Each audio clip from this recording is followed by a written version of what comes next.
Seljuk সাম্রাজ্য প্রতিষ্ঠাতা Tughril bake.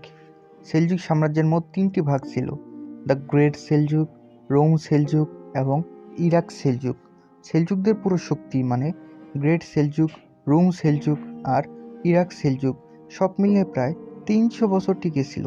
Seljuk সাম্রাজ্যের উত্থান হয় 1037 সালে এবং এর পতন হয় 1308 সালে।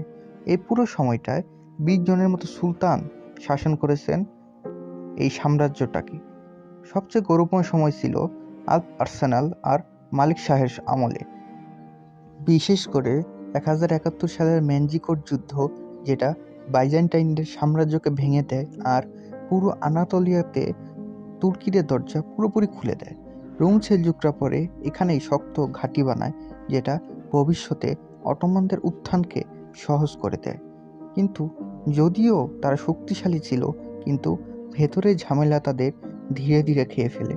রাজপরিবারের অন্তর্কলহ, সুলতানদের মধ্যে ক্ষমতার লড়াই, ক্রুসেডারদের হামলা আর মঙ্গোলদের হামলার সব মিলিয়ে সাম্রাজ্য ভেঙে ছোট ছোট অংশে ভাগ হয়ে যায়। শেষমেশ 1308 সালে রোম সেলজুকদের পতনের সঙ্গে সেলজুক শক্তির শেষ আলোও নিভে যায়।